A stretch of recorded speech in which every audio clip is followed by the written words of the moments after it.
Join Move for Meals, a month-long fitness and fundraising challenge supporting food and friends. This October, you can walk, run, or bike wherever you are to help neighbors living with serious illnesses. Every $10 you raise provides one medically tailored meal delivered right to someone's home. With weekly wellness themes and fun challenges, Move for Meals is a chance to meet your fitness goals while fueling compassion in our community.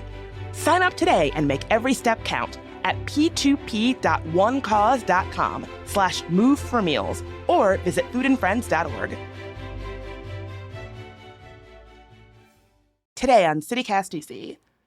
So us DC residents are finally getting to try this new to us thing called eating out at restaurants. At least that's what Trump claims, that restaurants are suddenly packed because his federal takeover finally made people feel safe enough to go out to dinner for the first time.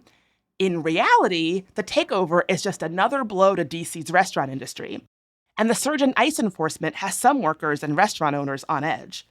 The Washingtonian's Jessica Sidman pulls up a chair to break down what it really means for the city's dining scene. Oh, and stick around because CityCast DC's Annie Reese will be joining us for a conversation with Ethan Downs, the founder of Backroom, a new social media app.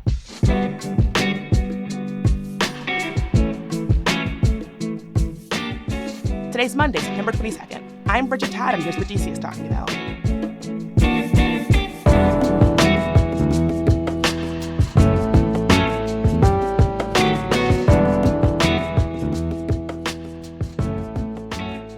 Jessica, I've been seeing your name everywhere in all of the great reporting you've been doing about the intersection of what's happening in DC and specifically the restaurant industry. So I'm very excited to chat today. Thank you for being here. Thanks for having me. So I was surprised to find out that apparently I have not been out to dinner in a very long time. This is according to President Trump. He said that people had not gone to dinner in many, many years could finally go to restaurants again because the crime was so low. Is that true? Not really. Obviously, the dining scene has had some trouble in the past year, but most of that has nothing to do with crime. Crime, as we've seen the statistics, has gone down in DC, and there are other, economic and labor forces at play. If anything, the thing that has hurt the dining scene lately has been the federalization of the local police force and the National Guard's troops that have entered DC and the chilling effect that's had on people wanting to go out in the city. So let's back up a little bit before we get there, because what was the scene like before the federal takeover? You mentioned that things had been a little bit slow, but not really related to crime. What was going on? Paint me a portrait. Yeah, I think, this has been a hard year in a lot of ways for the restaurant industry. Things are very expensive. Ingredients, equipment, labor costs have been going up.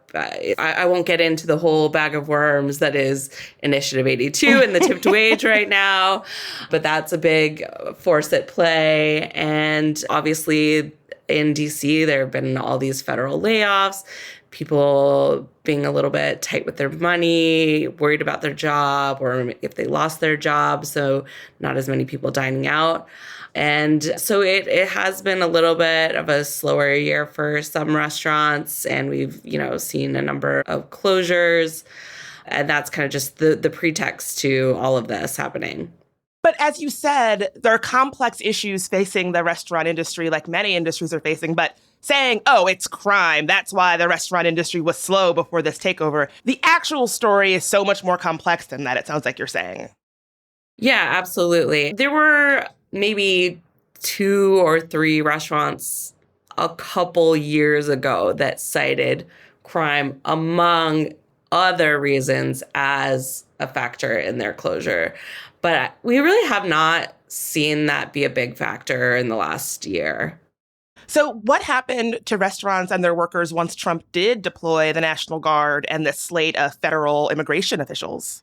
Yeah, I really think the biggest effect has been the fear that having this immigration crackdown has created in the city. It's no secret that the restaurant industry is run by immigrants. Obviously, there are some who are undocumented, but there are some who are documented, but still afraid because they're worried about getting picked up. And even if they're eventually let go, like, you still don't want to end up in jail for the night. So a lot of workers were afraid to go to work. Then there were a number of detainments involving restaurant workers. And just the biggest impact has been this fear. I'm sure that folks have been like owners of restaurants, restaurateurs, workers. I'm sure there is a chilling effect because people probably are worried about retribution, don't want to be on the record. But what have folks in this space told you about navigating this time in the restaurant industry? Yeah, again, it is really hard to get people on the record because they don't want to make themselves a target. And when this was all initially going down, I was getting so many text messages from people saying their staff didn't want to come in. They were short-staffed. There was one restaurant that also has like a sister restaurant in the suburbs, and some of their staff who were citizens actually switched with those who were not in DC so that those who are not citizens in DC could work in a surrounding jurisdiction and, maybe be less at risk of being stopped by ICE. What kind of workers specifically have we seen being targeted the most? We don't necessarily know all the specifics. For example, one chef that I spoke to, he had 4 of his colleagues who worked in the kitchen, who are all family members, detained as they were leaving their apartment building. And then on top of that, he had 2 who just resigned. I don't know if they decided that they were going to self-deport or they just didn't want to come in or what.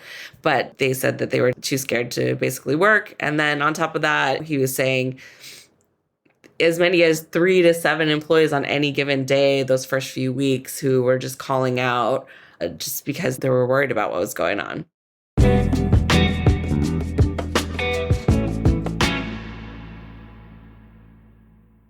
CityCast DC is made possible by the Peabody Institute of the Johns Hopkins University, presenting the Peabody Performance Series, a full season of free concerts at the Johns Hopkins University Bloomberg Center located at 555 Pennsylvania Avenue, Washington, D.C. The Peabody Performance Series brings one of the nation's leading conservatories to the heart of D.C. with concerts and programs spanning jazz, classical, chamber music, opera, and dance. Highlights this season include the Graduate Jazz Ensemble on October 31st, and in January, the Nexus Grant, featuring 2 masterclasses and a reception with internationally renowned conductor Marin Alsop and the National Philharmonic. While all events are free, tickets are required for entry. Explore the full performance schedule, find out more details, and reserve your tickets early at washingtondc.jhu.edu. There is always something exciting to experience at the Library of Congress. Look at loc.gov/events, and this week alone, there are more than 15 free things to do.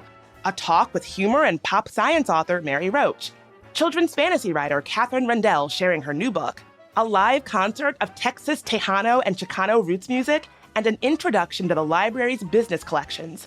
Whether it's happy hour during Live at the Library, kid-friendly events at Family Days, or daytime programming for lifelong learners with afternoons at the library, there's a program to connect you with the library's collections. So plan your Library of Congress visit at loc.gov/events.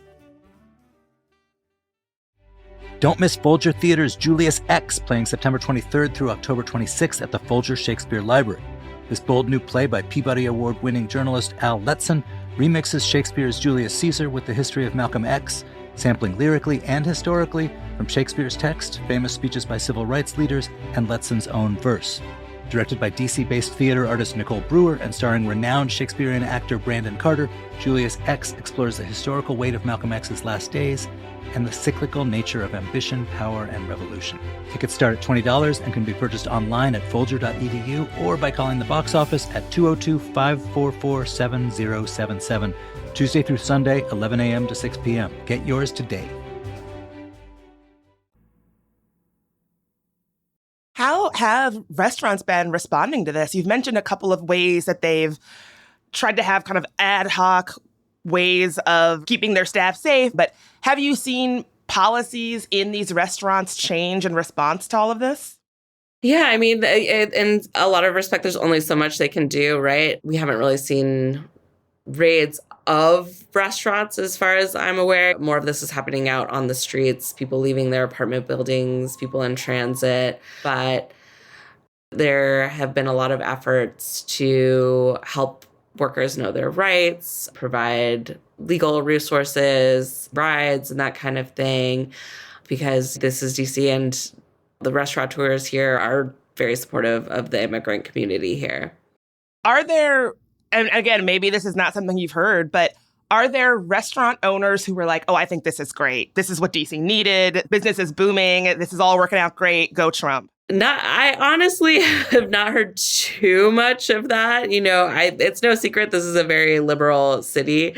And I think also those who maybe do feel that way are hesitant to say so because of the backlash they might face from the city's very liberal dining public. Yeah, I mean, this has taken me back, but do you recall after they found the person who murdered Chandra Levy, it was a bar in Adams Morgan where the owner had wrote this whole kind of anti-immigrant screed online. And basically, the person who murdered Chandra Levy happened to be an immigrant.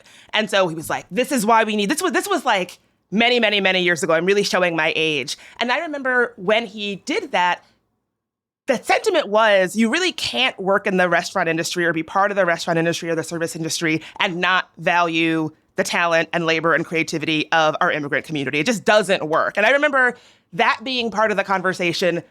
This was like 20 years ago. And it's interesting to me now in 2025 that I don't know, it's like we haven't learned that lesson. We haven't really kind of grappled with the fact that if you want to have a service industry, it has to be an industry that also is supportive and protective of the immigrant community that makes our city so great. Yeah, and I don't know the exact statistics, but just peek into any kitchen and look at the staff. It's immigrants who work in these establishments, many of them who own the establishments. And I just want to emphasize again, this isn't all about undocumented workers. There are many people who have legal status who are also fearful and who have been picked up by ICE. So the issue is much more broader than, oh, well, they shouldn't have hired someone who is illegal. Anyways, a lot of times the restaurants don't actually even know if they've hired someone illegally. A lot of restaurants don't necessarily use E-Verify, and they might be presented with what look like legitimate identification documents. And there have been cases where, only now after somebody doesn't show up for work that they realize, oh, actually, maybe that person was undocumented. And I'm glad that you brought this up because people who have big feelings about immigration, one thing that I will hear them say often is, well, I'm not against immigration. I just think people should come here the right way and they should come here and they should work.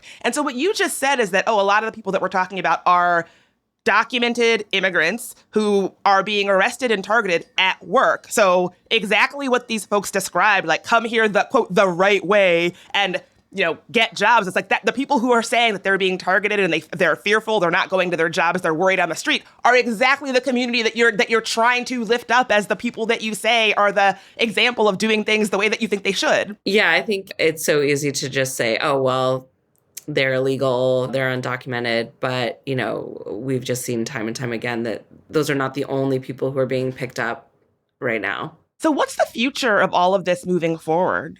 Yeah, that's a really good question. I think with all of this going on, also a lot of businesses were seeing a drop in sales and traffic. And I had more than a few restaurateurs who said, if this goes on for an extended period of time, I don't know how we're supposed to survive. That said, I think August obviously is a very slow month. I think things are probably picking up in September, and there is a little bit of settling into this new normal where immigration authorities are still out there. They are still arresting and detaining people, but people are also still going to work and people are going out to dine, and it's a little bit unknown. According to Trump, restaurant owners are running from their restaurants to shake his hand and thank him for what they're doing to the industry. So I don't know. Maybe in another city, but I just, I'm sure there are at least, a handful in DC, but I would say by and large, that is just the opposite of what I'm hearing and seeing.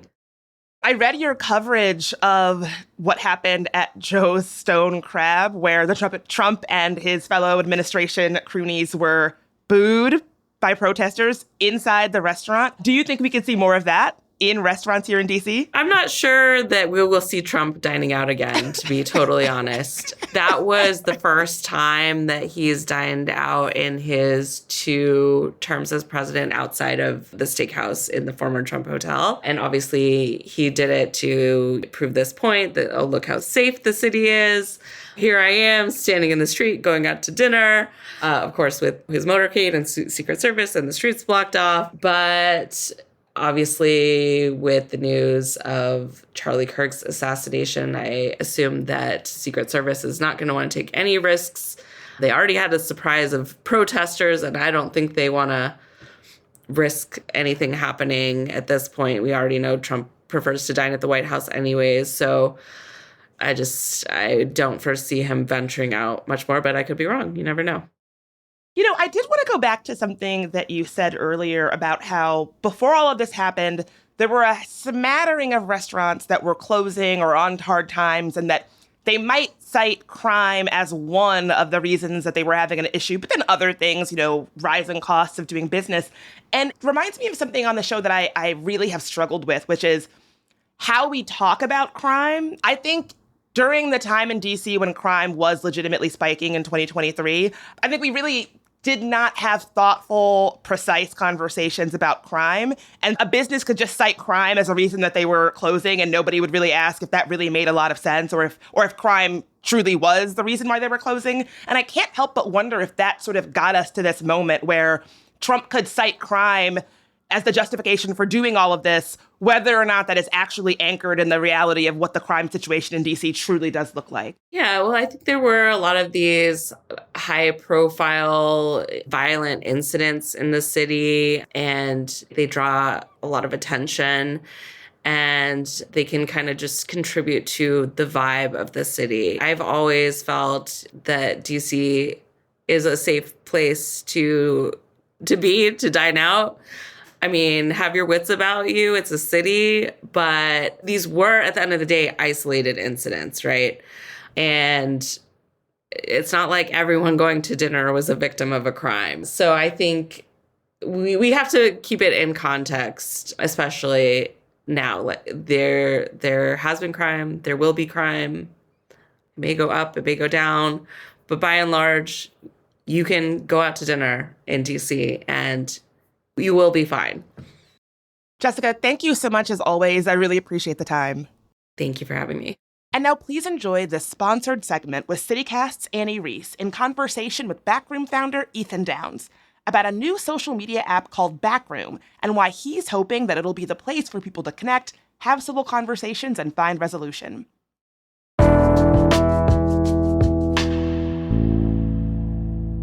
Hey, executive producer Annie Reese here with Ethan Downs, the founder of Backroom. Hey, Ethan. Hey, how are you? Good, thanks. So first, I want to start with the basics. What is Backroom, and why did you feel that it was needed? So Backroom is a collaborative platform that turns meaningful conversations into community-driven solutions. It was kind of a slow process, but the idea finally clicked one night when I was listening to a debate on student loan forgiveness. And you had both sides making really great points, but then it just kind of ended. And there was no, they gave their closing remarks as to why we should agree with their side, and that was it. No steps forward, no kind of ideas for what comes next. And I feel like that was just like a huge missed opportunity to have two people with such cumulative knowledge and then not even discuss any tangible solution. And I think that this is the need that I think Backroom can fill. Backroom puts people into a room, which gives them a focused place to talk, debate, argue, discuss, whatever you want to call it. And then uses AI to synthesize what is said and turn it into a clear path forward for the community to act on. explain the concept of rooms in more detail. What type of rooms exist on the platform and who can contribute to them? Yeah, so a room is simply a focused conversation around one specific topic. The idea is to avoid the chaos we often see on social media where discussions jump around, quickly lose direction, and more often than not seem to turn into just trolling. So by creating a contained space with a clear goal, we make it easier for people to stay on topic and for our AI to analyze the conversation to suggest a solution based solely on what is said in the room.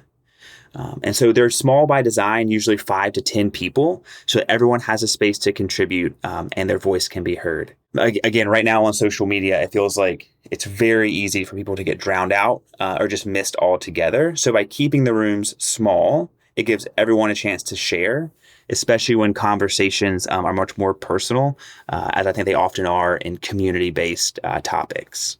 So then as far as rooms that exist on the platform right now, we're piloting some different rooms related to DC topics. So we have one on RFK redevelopment, the cell phone policies for school, and I think what is the obligatory topic in DC right now, which are bike lanes. And so once those discussions wrap up, Backroom's AI will analyze the room's content to distill the conversation into a concise, actionable solution for the community. The goal isn't to win an argument, it's to build something together. And as far as who can contribute, the platform is live and open to everyone. So anyone can join an existing room, or they can start their own room about a topic that they care a lot about. So neighbors, activists, local officials, creatives, subject matter experts, which we have a lot of here in DC, I feel like. We really just want to build a platform where everyone can contribute their unique perspective. Interesting. So what's next for Backroom, and how do you ultimately want it to change life for people in DC?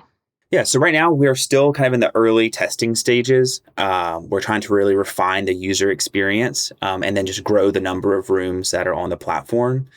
We are working to roll out an audio chat as well as a live Q&A and an interactive roundtable tool to make participation even more dynamic. We're also adding some engagement tools like ways to track ideas, rally support, and connect with local partners so that the proposed room solution becomes a result that you can point to and actually see. As far as how Backroom will change life for people in DC, people here are already doing the hard work, collaborating with people with diverse perspectives, trying to find creative solutions, having uncomfortable conversations, and really driving change on everything from local to national issues.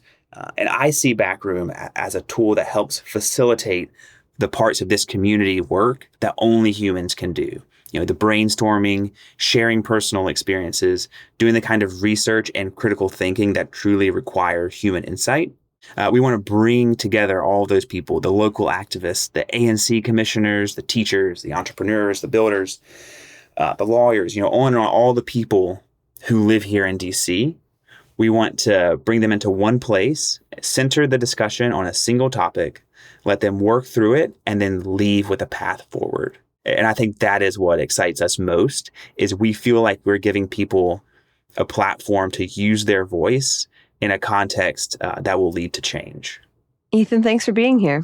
Thank you so much for having me. I really appreciate it, Annie. Again, you can check out app.backroom.cloud/backroom to learn more. We'll have the link for you in our show notes as well, so you're just a click away. Thanks for listening.